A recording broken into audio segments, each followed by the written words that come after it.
Yes. Oh, wait a minute. We are here, PulveREDU. This is a very exciting moment that we are now at the fourth class of the second series.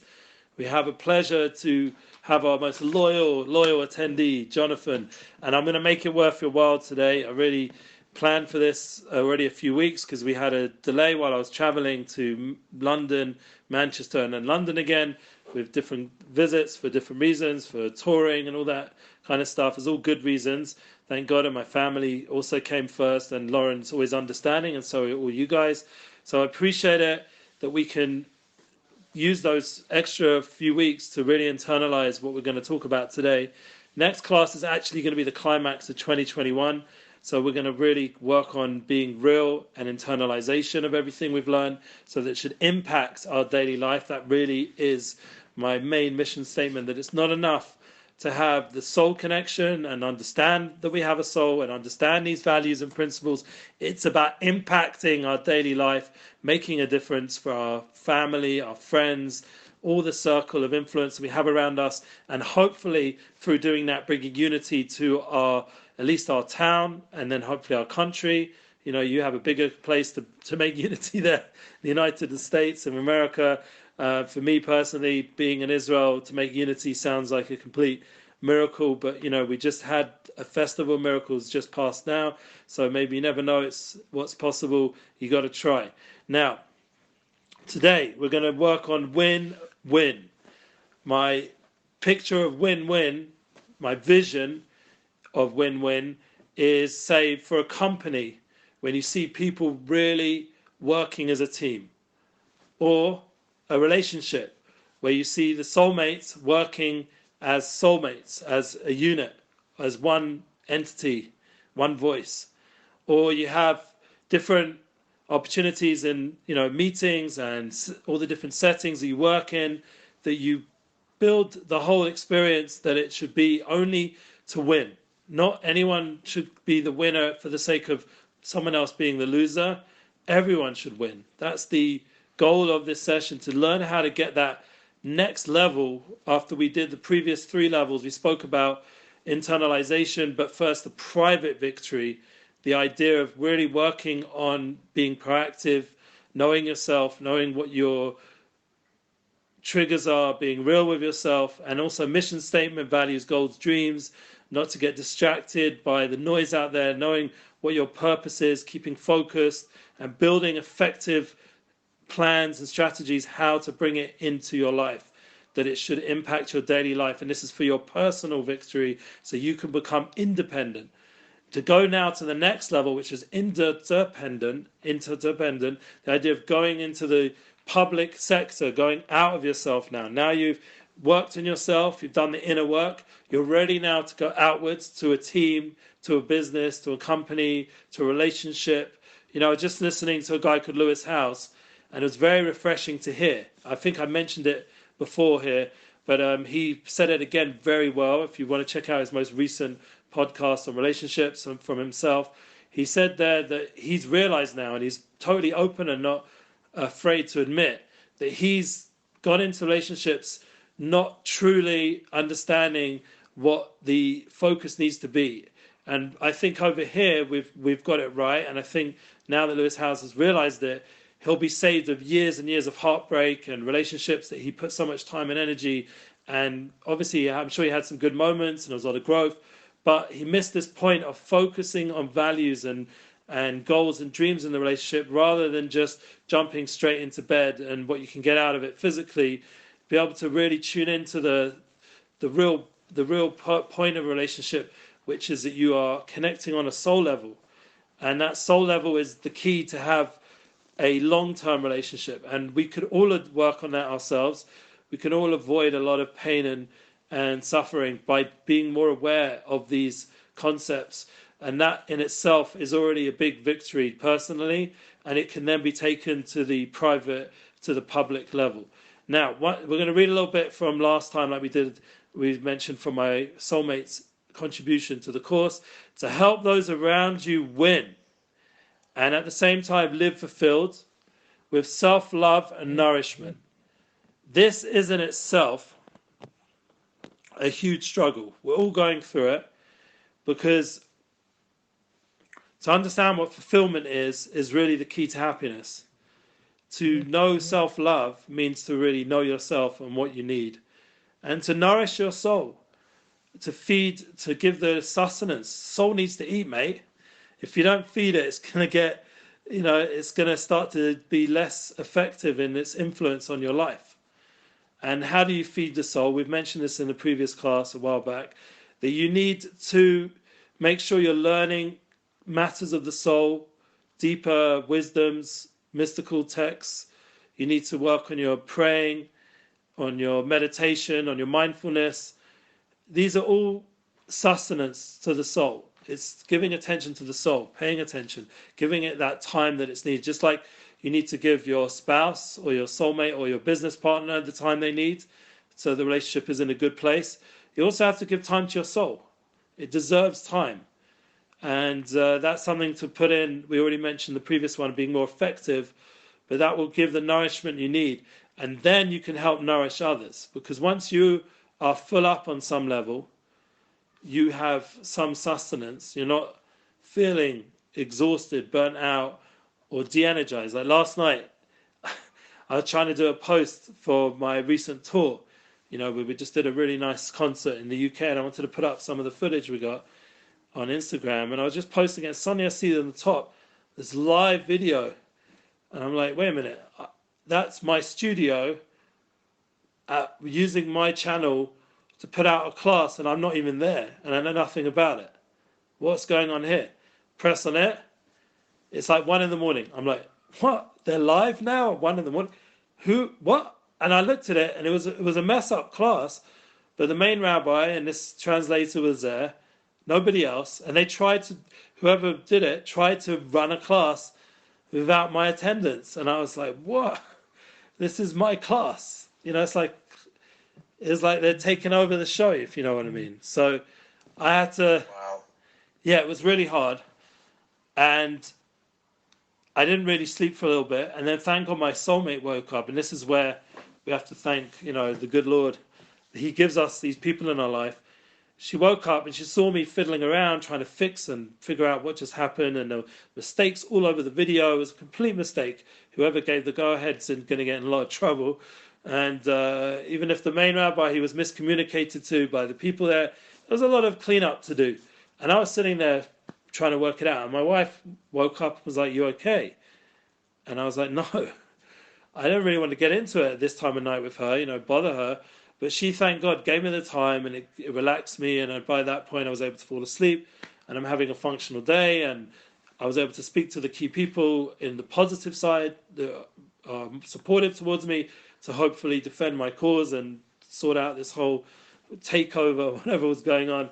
And thank God, it's been cleaned up, I hope. And the idea is that when you have someone in your life, or you have a tool, like I went to pray this morning, to meditate, to connect, you nourish your soul, that now, instead of reacting all emotion, ready to fight, you come with a whole different level. You just get the facts clear to the people that need to know, and they go sort it out, and you carry on working, you carry on, I'm still contracted, I have a job, and whoever's trying to do whatever they're trying to do, they're going to end up, getting what they need to get, and I'm going to just go ahead.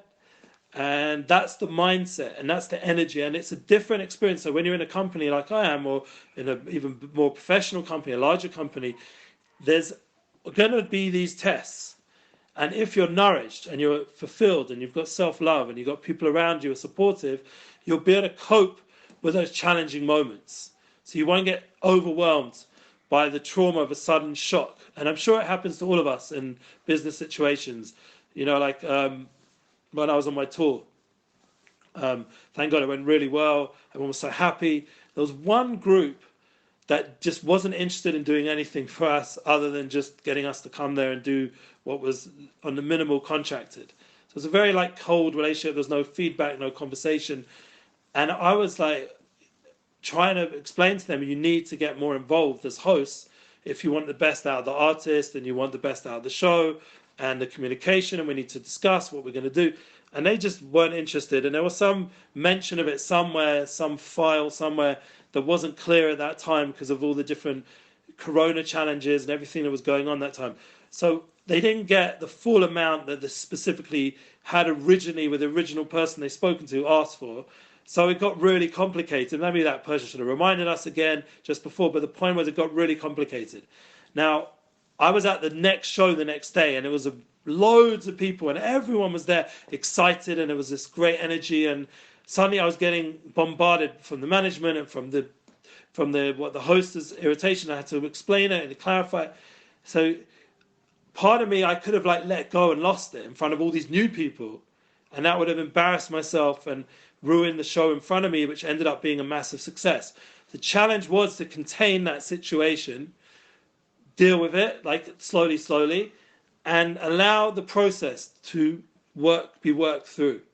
And now this is like a concept that you don't. It doesn't matter who's the winner in this state. It's not about the blame game. It's not blaming the hosts that weren't so good. It's not blaming the management that didn't remind. It's not blaming myself that there wasn't more on top of that specific thing. It's not about blaming. It's remember, we're win-win. We're here to come out all winners.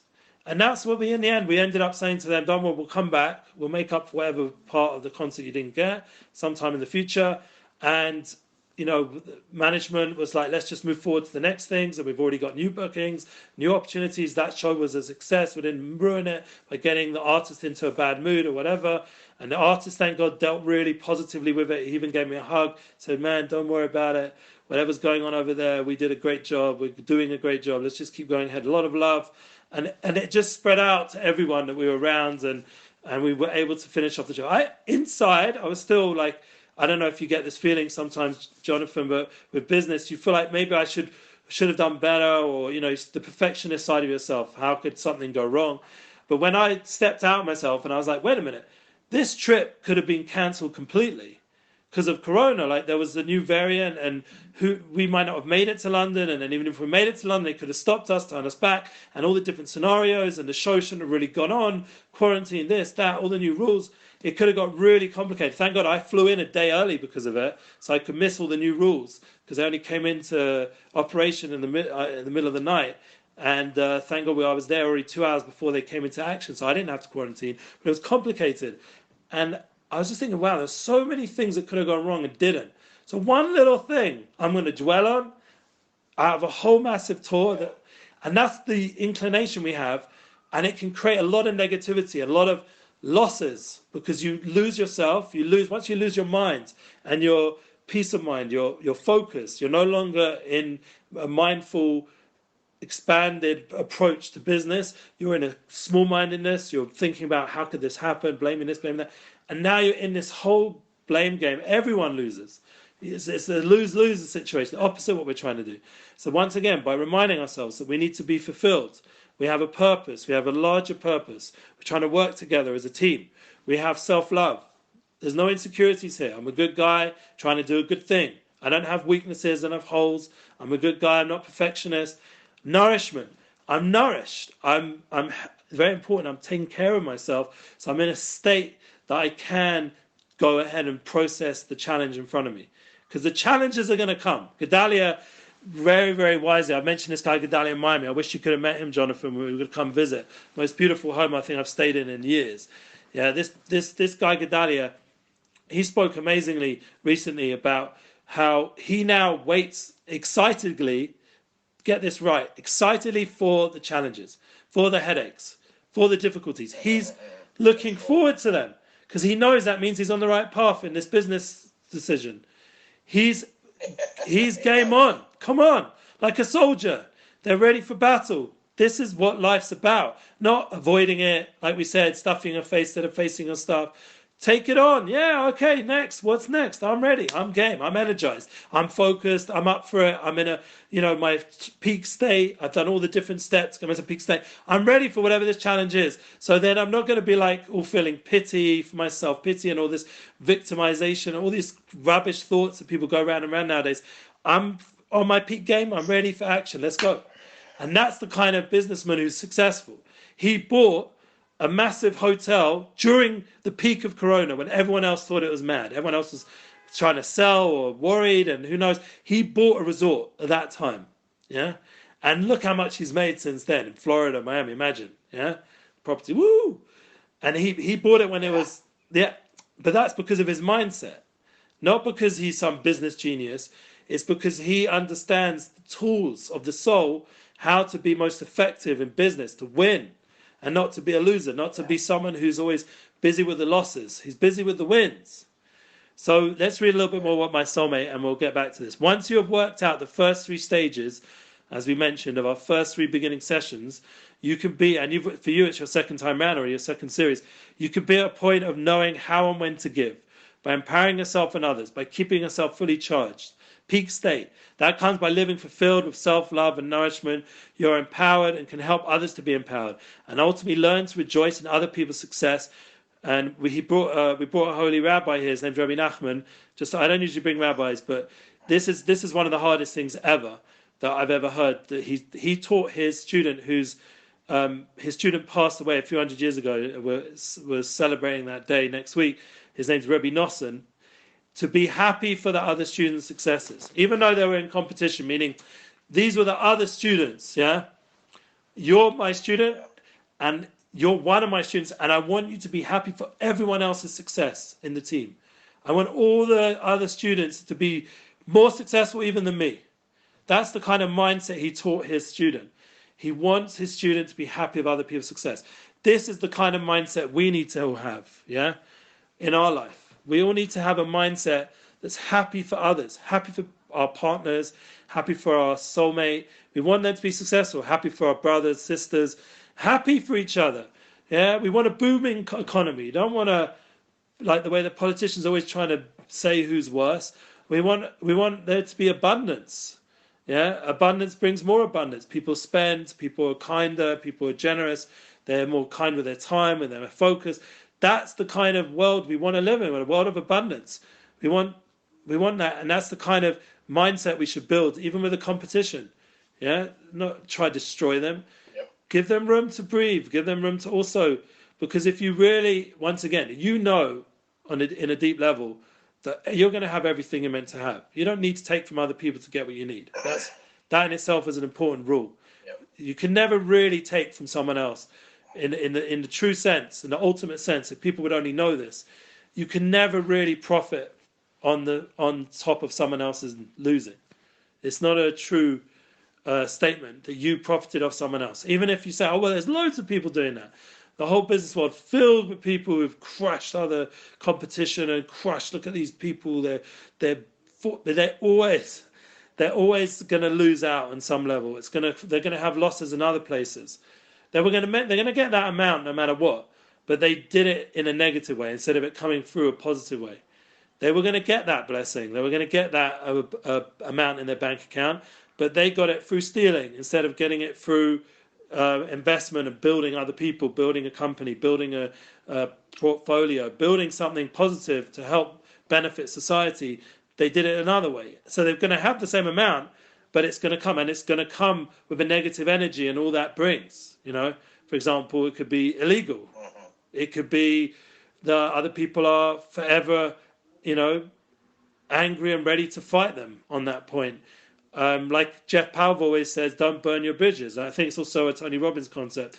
But you shouldn't burn those boats that got you to the islands because you might need them again. You don't get rid of the people that you've got. And that's one thing. Like, even if, say, right now, I'm working for a company and potentially I could say, well, that's it. I've had enough. Few things have happened recently. They're not respecting me properly. Not because I'm not good. They'll say I'm amazing. Thank God it's not from a lack of success or goodness. Just they have competition there, other people there want to one up on me or whatever, or they have their own ideas, and so I just said bye. I'm going bouncing. So I could leave, and I've done this before in other companies. I could leave with like a war and try and bring as many people with me, that kind of thing. Or, which is what I always done, is win-win. Like, I'll give you here, take some of my contacts, keep them. I'm not even taking them with me. You can have them. You give them a letter of thank you for this, thank you for that, thank you for this, all the positive things we accomplished here, thank you very much. Yeah, not all the problems, and now I'm going to punch you in the face now that you're not my employer. No, the resignation now has to be filled with praise and appreciation, all the kind of different situations that come up, or say you even get fired. I'm still in touch with some of my bosses that fired me, and it wasn't so pleasant what they did, but I'm still in touch with them, and I feel confident that I can send them messages every so on, and even one of them I owed some money that I could have just said, "See you later." It wasn't right what you fired me. I came back a few years later and paid when I had the money and paid them, and they were like, "Wow," and that's the kind of relationship you can, like, Gadali always says, when there's people against you, drown them in kindness. Yeah, drown them in kindness. People think, like, you have to fight back. No, you're always in a good state. You're in your peak mindset. You're not coming wherever they're at. You feel sorry for that they're in such a place. You're going to just keep being kind and drown them off with kindness, and they will either change or back off with that kindness. They won't can persist. And that's the kind of win-win mindset that we can have, and it really makes a massive difference. Like in all your long-term relationships, I couldn't give this course if I wasn't doing it. Yeah, fine. I'm not a big shot lawyer or some famous business guy, and people aren't coming to me for money. Thank God. I would like to do that, but I don't have that situation currently. But what I do is I give a lot of my time and dedication and energy to people that if they need me, I'm fully engaged. Yeah, I'm fully involved. I'm fully there for them, and we get good results from it. And I've helped a lot of people in that way. And that's another important thing, that you can win, not just with money and resources, but you can also win with your time, your dedication, your ability to listen to what the other person needs. We'll talk about a bit more about that next week, in 2 weeks when we do the climax class. But the idea of really tuning into the other person, and I think that will give you strength to be more successful in business, successful in relationships. Just think about it, like my wife and I, instead of me pretending nothing happened and then I'm in a bad mood and I didn't sleep and all the different things that could have gone on, I was strong enough to open up and be real. And some people, thank God, when you open up and you're real with them, they respond amazingly, like my wife does. And some people, they don't. Like, I opened up to another person yesterday at an event about a certain experience I've been having somewhere. And, you think, like, we're in a community together, let's help each other. They're actually very non-empathetic, very not easy to talk to about it. In fact, they even started saying maybe I have the issue, like it's my problem. I've created these kind of situations. And I was thinking to myself, well, if I didn't have hundreds and maybe even thousands of people that I'm connected to who I have a very positive relationship with, so maybe in the back of my mind I think, maybe this guy's right. But knowing that this guy has very small amount of connections and has a very small lifestyle, I was starting to think to myself, no, I really think you have the issue. I was thinking, like, no, I'm not going to take this insult. I'm not. I apologized to him that he was insulting me in a way because I didn't want to carry it on. But I just thought to myself, like this person's just not a vessel for this conversation. So I'm not going to pursue it again. And that was my point, partly to that person, that we've been connected to each other 12 years. We never had a conversation.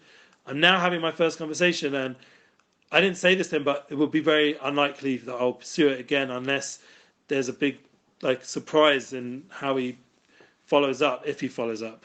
So it's just knowing that there's some people that are worth working with and win-win and accomplishing with, and there's some people just not. And sometimes you have to trust your intuition, as we've spoken about as well, that some people are not going to be the right address. And my wife, thank God, I've told you about this. Big business people, they use I'm not in a using way, like in a negative sense, but they have a relationship with their soulmate where they trust their intuition for big deals and for who to partner with, and it's something because either you have it yourself or some people have it on a higher level, and you have to have that kind of relationship with people who have that deeper level intuition where you can seek out their advice. Is this the right person, right address, and yes, no.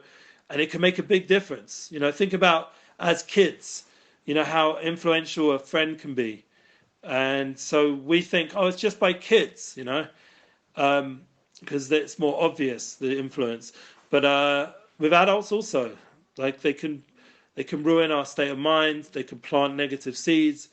One of the things I think that has caused a massive rise in divorce is like, the friend at the wrong time, telling you the wrong advice.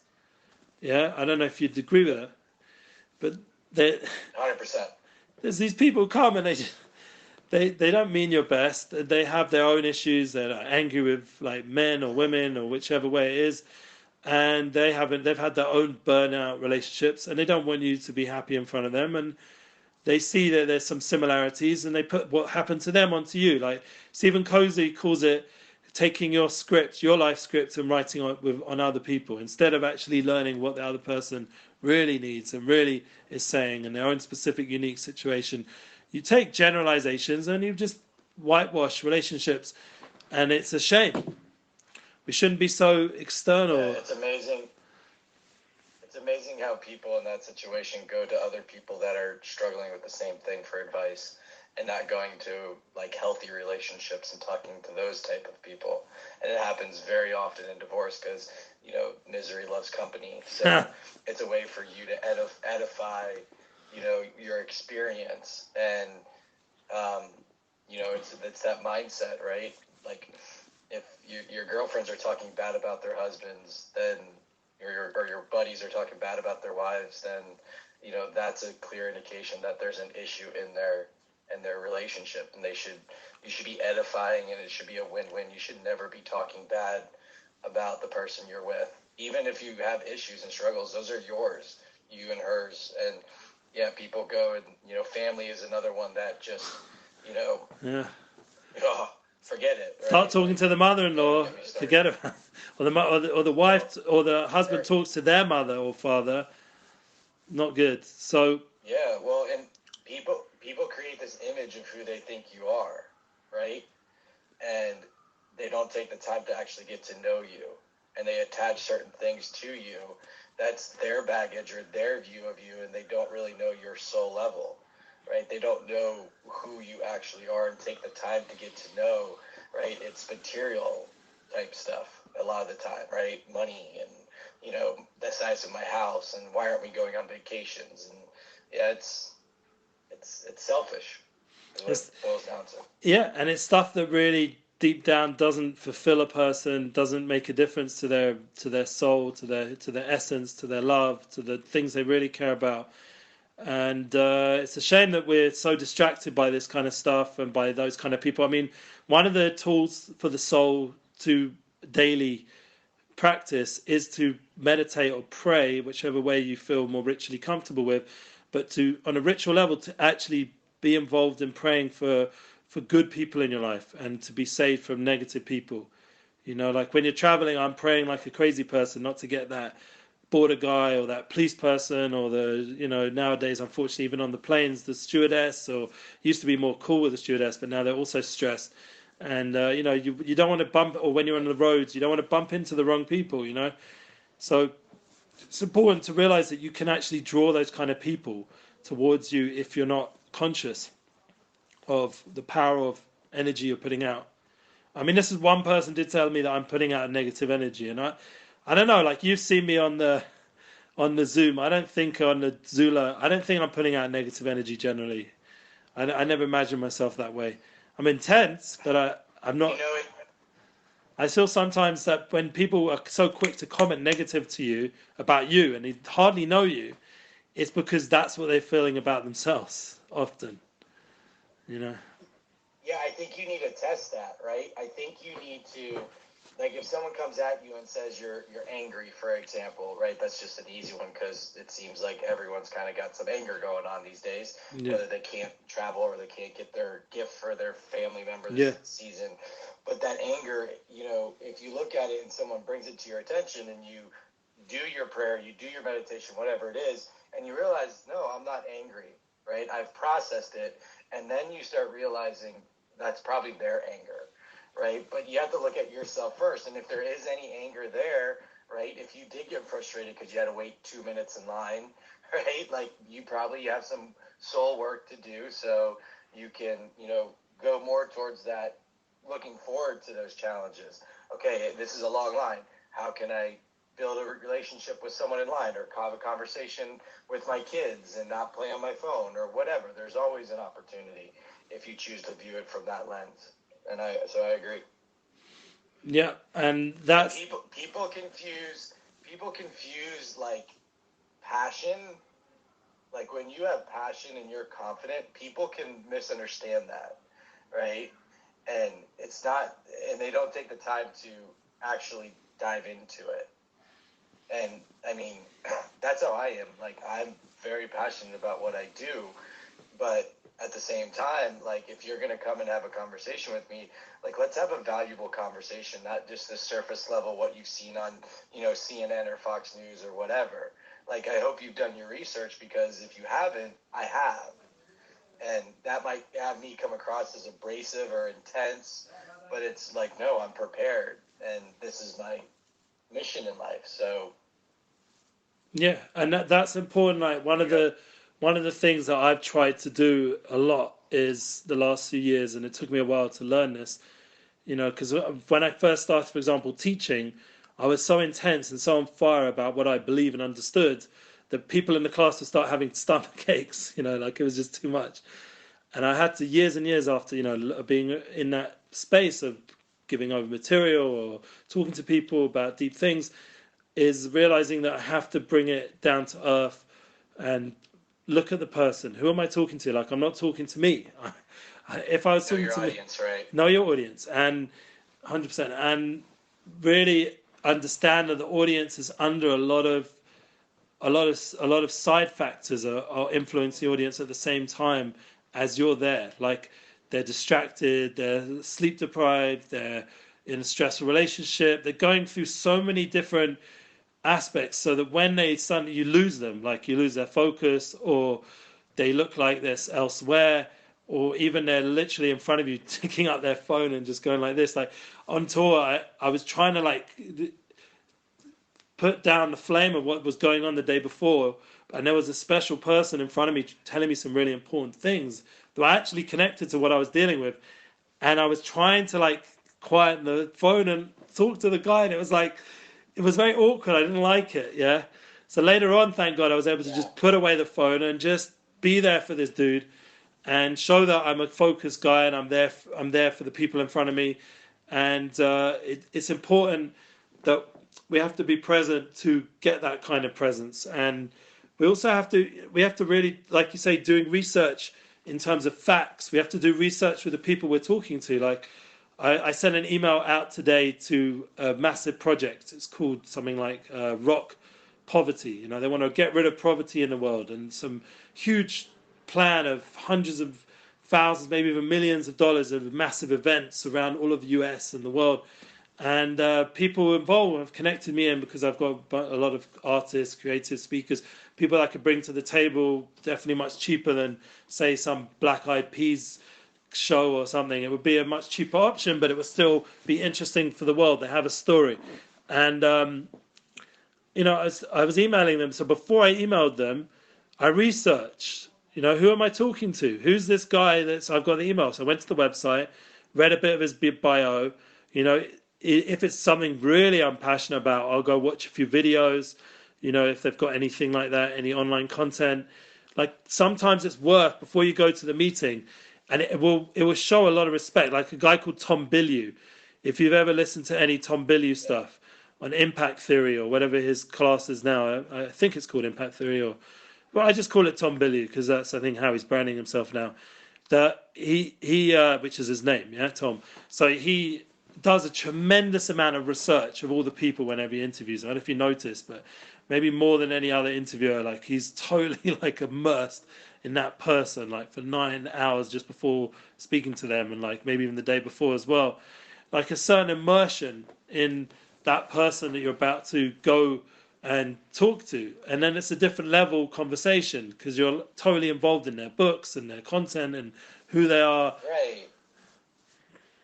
Well, to add to that, I think too many people, like, they want to get this get rich quick scheme, right, type idea, and they don't prepare, and people don't realize that in order to have a win-win, like, it's a series of failures, right, and trying again, and there's a process to it. And I think that's where COVID has really helped out a lot. You have these podcasts and you have people that are stepping out of their comfort zone, right? And they're having to do that research on themselves in order to interview other people, because you can't ask someone like, hey, what are your core values, when you don't know your own. That conversation is going to fall dead. What if that person hasn't done that research or doesn't have it? Then you maybe have to enlighten them or walk them through it. And so, there's this process of, growth and development, and that conscious intention of building your soul and making it the best it can be, to where you're not triggered and you're not affected by all these things, and you can then look forward to running. How cool is that? I'm looking forward to the challenges or the complications. Once you get to that point, then you no longer operate in fear. Yeah. That is a sign of there's no such thing as fear. Yeah. And fear is the biggest enemy. It takes away so much of our wisdom and awareness. We don't need to be in a state of fear. What are we scared of? Like when we said already, no one can take anything from you that it's not yours. It's yours. If it's yours, it's going to be with you. If it was never meant to be yours, you wouldn't have it. Right, and if they're not supposed to be a part of your organization or a part of your circle, or you're not meant to be part of theirs, become a bad person. Yeah, it's just moving on. It's just not a fit. Yeah, you go forward, and it's say thank you. You learn from the experience. Yeah, you didn't burn them. You didn't try to destroy them on the way out. Give them a kick or a headbutt or whatever your way is. You didn't sabotage. They do that to you as well. Yeah, because even if you get away with it, because there's always that idea that there's a lot of sneaky stuff going on nowadays. You can get away with things, but at the same time, everything's being seen. That's also a reality of our generation. And that what people back in the day used to seemingly get away with, they're not anymore. Everything's coming to the forefront. And that is one of the advantages. I mean, it says in the sayings of our fathers, which is like an ancient mystical text, it says there's a seeing eye. And this was written like 2,000 years ago, So the seeing eye, we know that now. We call it funny names like Big Brother but in a true sense, it gives us opportunity to take responsibility for ourselves and to be authentic, and you can't really avoid anything anymore. Like you can't get away with anything. So that is actually a plus. Yeah. That's a big plus. And that transparency that we're existing in business should be leveraged for our benefit, not to increase fear. Because what have you got to hide? Like let my bosses know I'm doing PulveREDU once a week. So what? What, you pay me enough to be exclusive? No. When you pay me triple, I'll be exclusive. I flew to UK, Manchester, London. So a few days I wasn't there at the office. I was working. I did the whole way. Thank God we're walking offices now. And they could say, but you were with a different project. You were with this artist instead of our company. When have I ever been exclusive by you? What? Well, that was in our agreement? No. When have you paid me enough to be exclusive? The opposite. Not only have you not paid me enough, but in order for me to facilitate myself in your company, I'm going to have side hustles. That was a sort of understood agreement. And that's transparent. I don't need to now fear anything, fear anybody. If anyone asks me a question, I was doing what I was supposed to be doing. I can post it even at the same time. While I'm meant to be working for them, I'll post I'm working for them. Because why not? Because transparency. Because not your property. No, I'm not your property, and you don't pay me enough.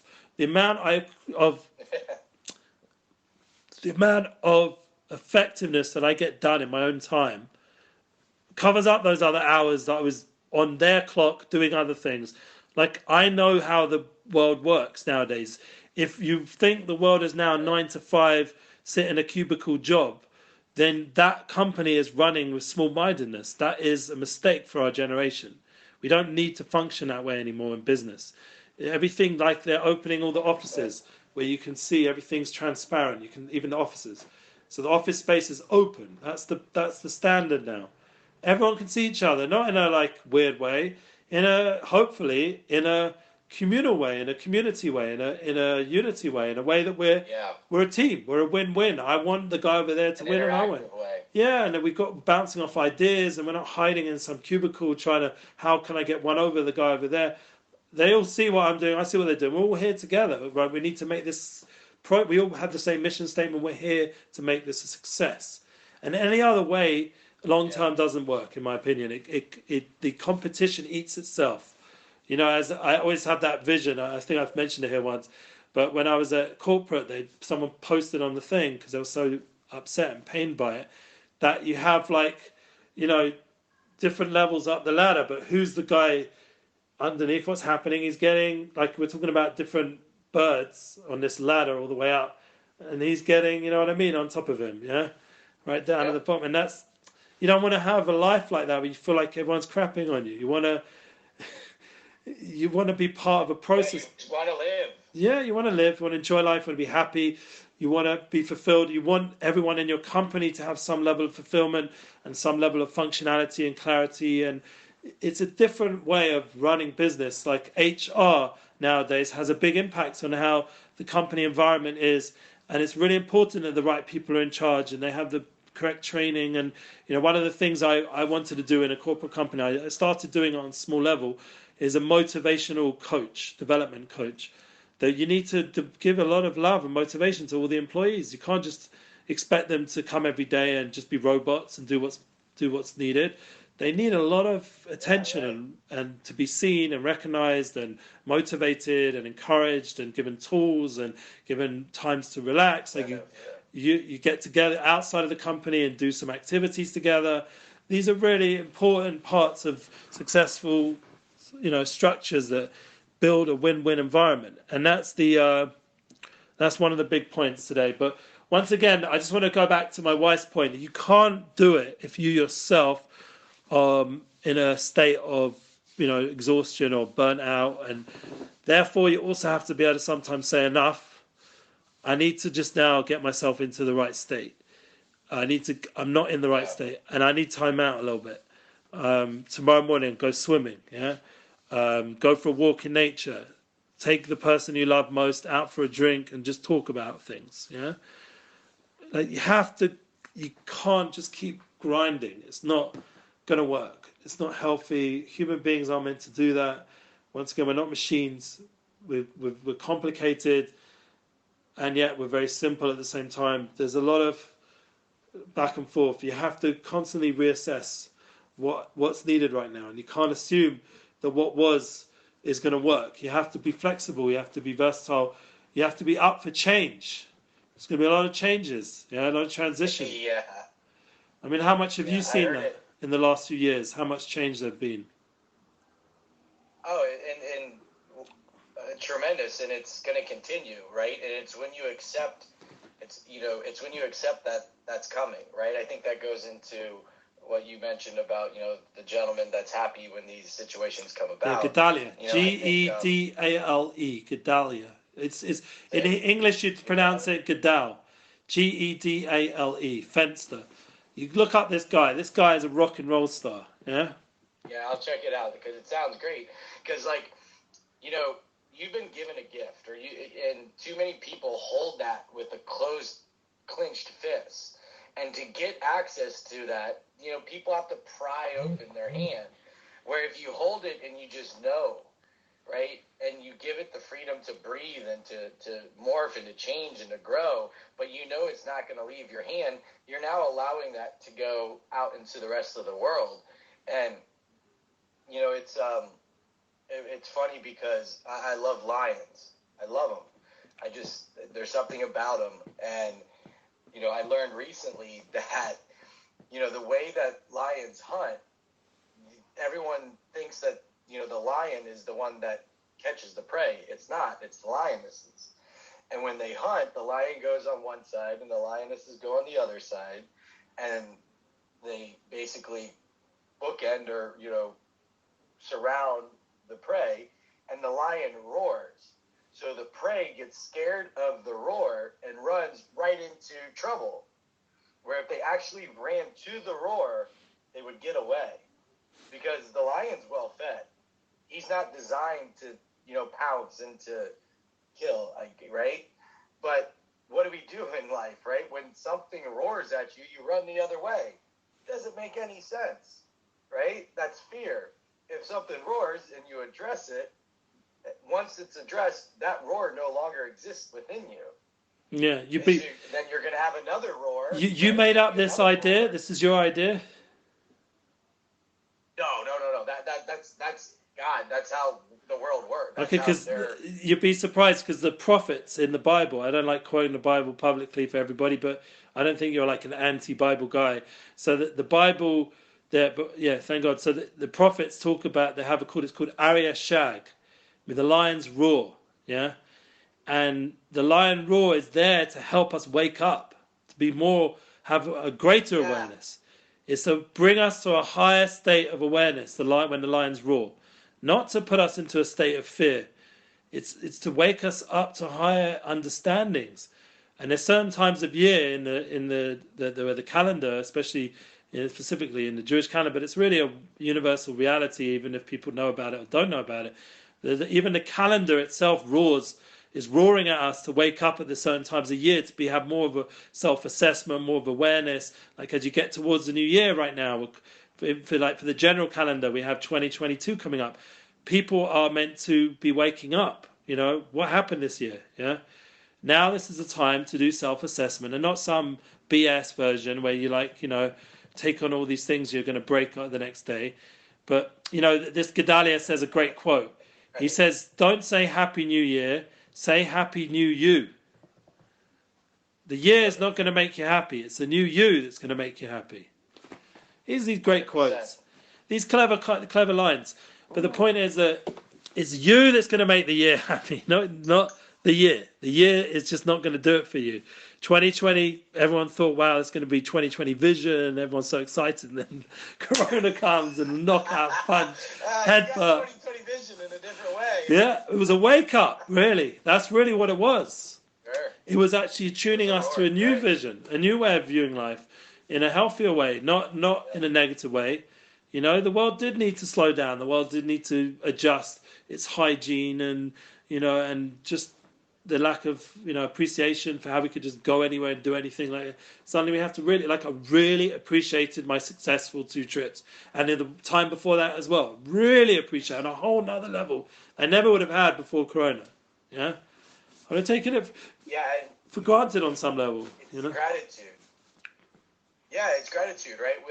We have to learn how to be grateful with little and celebrate the small things in life, right? Like the fact that you said, you got there a day early, so you didn't have to go through the protocol, right? I think I got an extra day with my best friend. My best friend. I would never spend a day with him, and it was amazing quality time. We just talked about so much. That's awesome. I saw one of my students from I don't even know how long ago now. He was 17 then. He's 30 now. Must have been 13 years ago. He was just up the road in a program here, and I used to hang out with him all night. He used to come for meals, and I looked after him. He was in a very not good state. And now he's like a big business guy, and he's employing 20 people. And he came as one of his boys as like a chauffeur kind of thing, came to pick me up with him in the back, and he took me out for a drink at 3 a.m. or whatever it was by the time he got through everything. And I was just enjoying this. And he was like, yeah, I want to bring you to England and I'll pay for it. And we'll bring the rabbi you work with. And, it was like amazing. And if I'd have come the day after, the way I originally attended without the Corona story, I would have just gone straight to the events. And I never would have had the quality time with that guy, which leads to a lot of things. And now I had the quality time with my best friend. All the things. Beautiful. So even Corona, even though the whole plans were changed 2 days before, but the reality, the protocols, the challenges that it brings can actually maneuver us to a better reality than we even imagined, even though it seems like coming from a negative place. And that's, once again, win-win. We're always winning because you're right, there's a feeling, initially a loss, but really long-term, if we're playing the long-term game, as we've spoken about here many times, the process, we're always winning because the losses are just steps towards the bigger win, because that's how we're using the situation. Wants this, huge get-rich-quick scheme. They're going to go from homelessness to this mansion all over the world, and it's no, there's got to be a lot of little wins along that journey in order to get to that end result. That big win is a combination of all these little wins. Like if you're going to win a championship in a sport, right, there's a lot of wins to get you into that position to be able to win it. Sure. Right? If you have a losing season, you're not positioning yourself for that big championship, right? And we have to view our life as a marathon, not this, microwave sprint approach like with social media and these, all these No things, quick like fixes. these YouTubers that make a lot of money. Yeah, it's a mistake that people fall for. Like all the time, people reach out to me with these short-term plans. Never short-term wins. Never interested. Never saw anything from any of them. I never took any of them. I never went down that path. Only the long-term game. Always things that are real, that are based on facts, based on figures, on long-term, projections. People who are authentic. People who are in the game long-term themselves. This is who I align myself with. Like I've been working with this one artist. The first time I ever really spoke with him was 2011, and that was online. And the first show he ever did was through me in Israel. It was 2016, and I'm still working with him now. And it's like a different level of relationship than all these, like, you're just going through clients and people, one after another, trying to get what you can. That sort of like process approach in terms of processing people is not really right. It's a process of relationships, and it's a whole different level of understanding when you're with those people. You don't even have to say as much anymore. Like you're just tuned in. There's a few nods here.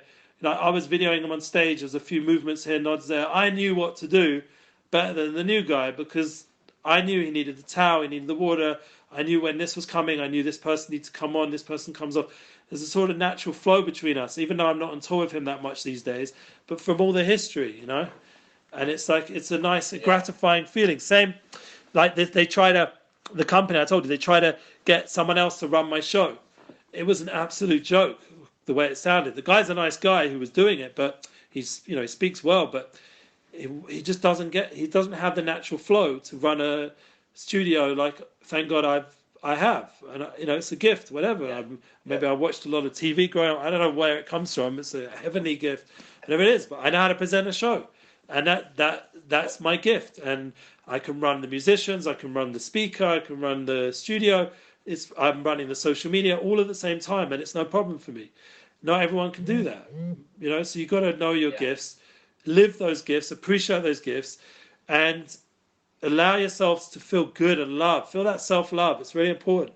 Feel that self-love, that it should overflow to others. It should overflow to you. It should overflow to your friends. You should fill up the room with love, with a good energy. And that's the kind of win-win that you bring in. Like there's certain people, they say, I'm not on this level myself, but I know there's holy people in my life. There's successful people in my life. They walk into the room, and it's just energized, you're just excited to be there, and we should aim on some level to try get to that, to be a public victory just in our existence. Just us being around, people are like, that's a great goal to head towards as a human being, that you just empower everyone around you just by being in their presence. Yeah, and it doesn't have to be a magic trick, it's not some scam. It's a real thing. It's because you've really done the previous work that you're overflowing with a lot of soul, a lot of good energy, a lot of vibes, and that's what I'm aiming towards. So once in a while, someone tells me you're negative energy. I'm like, I don't buy it, But Ellie, you might be the light for the artist. You know what I mean? I think our society needs to realize, like, you lighting up a room from a stage isn't for everybody, right? You might light up a room when you walk into a room of children, or when you, like, a teacher, right? Or when you are in front of, people that need to learn how to develop a show, or, like my instance, like law enforcement officers. So your people, your group, isn't necessarily what social media or society says is, valuable or important. Agreed.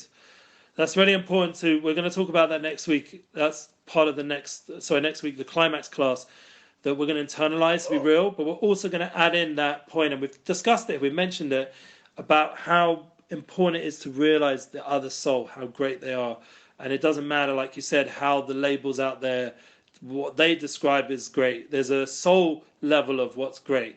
And it's really very different to the general media worldview right now. And it can give us a lot of depth and quality relationship experiences with the people we love and the family and the work and the people we deal with. We can suddenly really tune into a different level of who they are, that they're souls. They're not labels. They're not external, they're not just means to an end. They're people themselves, and they have so much.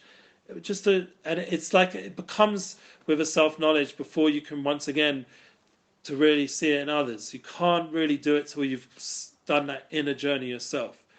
That's part of the 100%. And so we're constantly going back and forth with that inner reality and outer reality. And we have to, the world, like you said, all those quick skip, get rich, all that stuff, that's all outer reality stuff. And because it doesn't have the inner foundations, it falls apart always.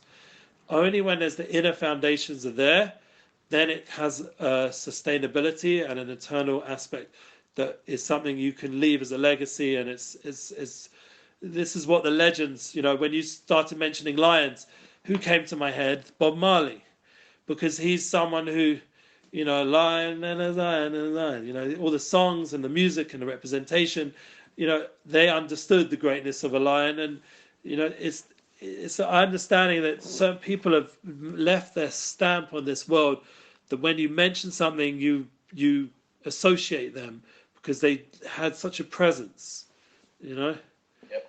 And we can aspire for that. We shouldn't settle for less 100%. for ourselves. We're still young enough, and aware enough to really go down that road successfully, to win. Absolutely. And help others win.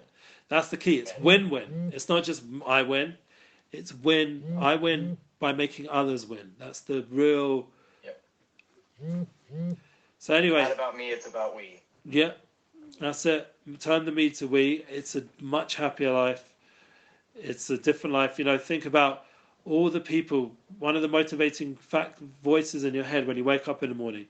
Think about all the people you can impact today. All the people that you can be a good influence on and give some love, and just internalize that fact. Even online, like Tim Ferriss was talking about it in a podcast recently. I think it was actually posted today, and he was talking about, he even takes down sometimes posts because if it's going to just offend people, people are going to misunderstand. There's no point. Like, we want to affect people positively. We don't need to amuse ourselves on the basis of other people's expenses. There's a lot of that going on, and it's not good. It's not healthy online. We have to stay away from that trolling mindset and be very sensitive to people. They need a lot of love nowadays. And it can be a motivating factor in your own success because that you've think of all the positive effects you've had on people that day. And sometimes it's a hard conversation as well that's going to be the positive effects on that person. That's also, we said, you got to help them face their stuff. Sometimes people are not willing to do it, and they need to for their own sake. Yep. So, I know that all too well. Good stuff. Okay, well, I think we did really well today, and I'm very excited for the last year class of the year. I heard it's actually officially your last class on the books, from what I heard. But if you want to continue, that's up to Lauren how she's going to do that. She'll discuss that with you directly. And please God, next time we'll have a few more people. We'll get the word out. I was just slightly distracted the last few weeks, to say the least. I did put in a last-minute push, but life has its ways, and I'm optimistic that 2022 is going to be a successful year for PulveREDU, for Jonathan, for everything we're involved in. All our projects should take off to a whole new level. We have to go in with that kind of mindset of success, and that success brings success. Amen. Good stuff. Amen. Thank you.